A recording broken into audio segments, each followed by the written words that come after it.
Hey everyone, this is Shooting Illustrated bringing you another episode of iCarry. In today's feature, we've got a classic Smith Wesson Model 19 .357 Magnum Revolver and some related gear. Let's take a closer look at this setup.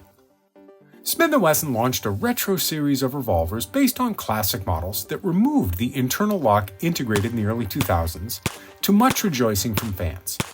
Added to the left side of the revolver, right under the cylinder release latch, the zit, as many called it, was ridiculed as unnecessary and detrimental to the overall aesthetics. Smith & Wesson's decision to remove the lock was met with a mix of rejoicing and, it's about time, with sentiment overwhelmingly in favor of its removal. One of the classic revolvers to undergo this treatment is the Model 19 .357 Magnum K-frame revolver we have today. I've long thought that a .357 Magnum revolver with a 4-inch barrel is about the single best do-it-all firearm in existence. It is capable of nearly any task you might ask of it, with myriad ammunition choices ranging from shotshells to hard-hitting, hardcast bullets capable of stopping medium-sized game.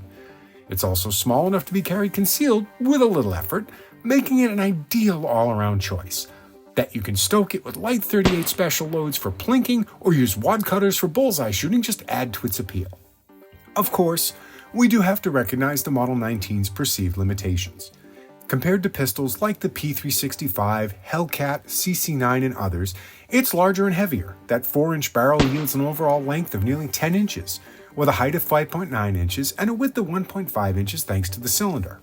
Weight is 37.4 ounces, more than double that of the P365, while the 6-round capacity is half that of most micro 9mm double-stack pistols. While the .357 Magnum chambering is undoubtedly more powerful than 9mm, it can be challenging to shoot. Yes, you can use .38 special, but that negates the extra power of the Magnum round. The classic 4-inch medium frame revolver has a number of marks in its favor, however. Stocks can easily be switched to better fit the gun to the shooter's hand, and since the model has been in production for well over a century and a quarter, there are many holster options. As stated, the ammunition choices are wide and varied, with defensive options well established and quite viable. And look, let's just come right out and admit it, it's a beautifully crafted defensive tool that harkens to a simpler time. It's just about perfect as a centerpiece barbecue rig that's also eminently useful. Is that a compelling enough argument? For a number of folks, it certainly is.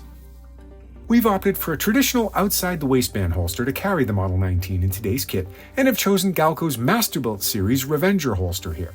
The Masterbilt series uses the highest grade leather available and is assembled by Galco's most experienced craftsmen to produce attractive but quite useful holsters, which is exactly why we paired it with the Model 19 classic no-lock revolver.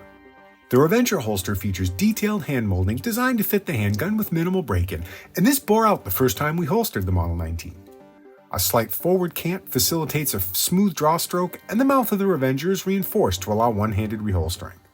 Also reinforced is the belt tunnel, which allows the holster to stay tight to the body to minimize printing.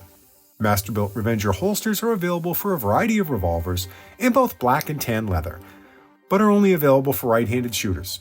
Sorry, Southpaws. Rounding out today's higher-end kit is the Microtech Ultratech ZBP out-the-front knife. Microtech is basically the Rolls-Royce of automatic knives, and the Ultratech has been its flagship automatic knife for more than a quarter century. This Gen 3 version of the Ultratech ZBP is crafted from 6061 T6 aluminum, secured with torque screws, and features an upgraded glass breaker on the bottom.